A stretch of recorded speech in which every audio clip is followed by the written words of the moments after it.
And, I don't like to be classified, although it is what they say that I am. That's when I started going out doing motivational speaking, and that's when I wrote my first book, Planning for a Reason, a Season, and a Lifetime. Okay.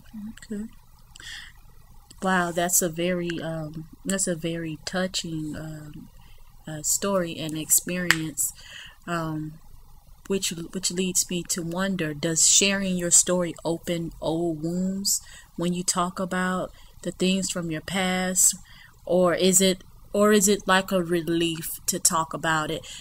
Is it like taking medicine that eases the pain? And when I say that in comparisons to talking, is it like a medicine? Is it like a relief? Is it therapy? Yes, is it therapy? I got you. Well, for me it was, but I really thought that I was going to stick to my September 11th experience. And what I began to realize is that as I began to share, those old wounds did start to come up. Those old issues did begin to resonate with me, and other people began sharing their stories with me. And so while I thought that I was only dealing with finances, I began to realize that there are so many people that are bound by their circumstances. And for me, anyone that knows my story, I spent 7 years as a victim of molestation. And so those wounds began to come up, and I began to question myself, going, wait a minute, I'm dealing with finances, and I'm dealing with recovery of that. Right. And so my assignment became more broad.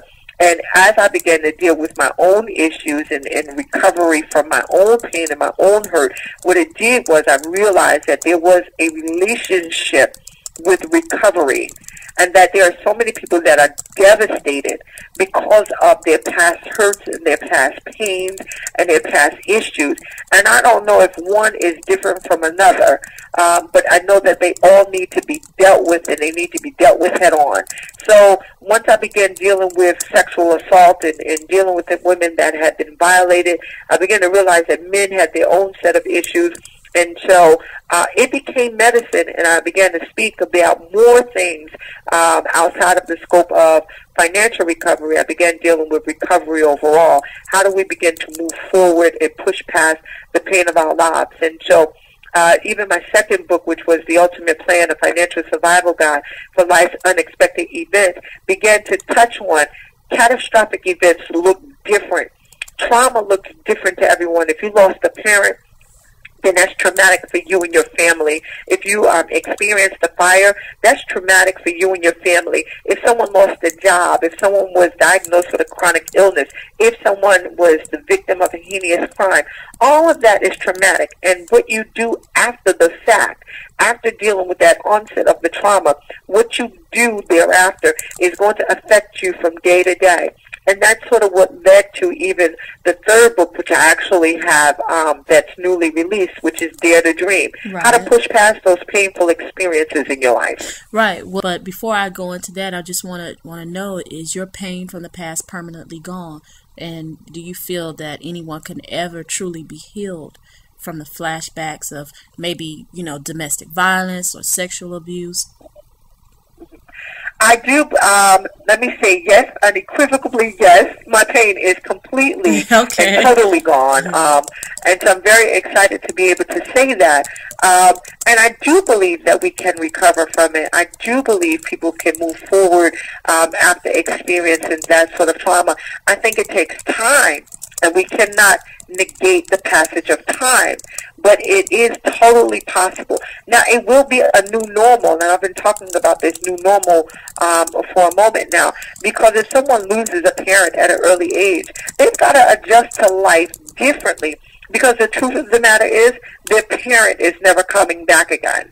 So the new normal is going to be real for them, but they can still grow, they can still evolve. They still can have the best that life has to offer. But it will take time. And yes, you can be totally and unequivocally healed from it. Okay. So what is your God-ordained purpose then? What do you feel is your God-ordained purpose? My God-ordained purpose, outside of sounding cliche-ish and saying to minister the gospel to the lost, I believe that my assignment on this earth is to help people recover from catastrophic and traumatic events in their lives. When I look at everything that I've gone through, I look at my vocation, I look at my level of expertise, and I couple that with my experience. What I've learned in the process is that I've taken a journey on so many different levels to have had and to have lost and to have recovered again. And so it's a very familiar pathway for me. Okay. And it's that pathway of, becoming victorious after sexual assault. It's that pathway of losing everything financially. I talk about making six figures as an executive when I worked on Wall Street, and going from six figures down to $18,000 a year with a mortgage, 2 children, and a husband, but being able to recover even from that. It's the recovery aspect of being sick and having what is titled as TMJ, and being in a car accident and not being able to really, really work for 9 months because I was in therapy 5 days out of the week. When you can recover from those things and those issues, then, you can probably help somebody else, because when somebody has been sexually assaulted, when somebody can't figure out where their next bill is going to get paid from, I do have not only expertise, I also have the experience to give them the encouraging words that will let them know that all is not lost.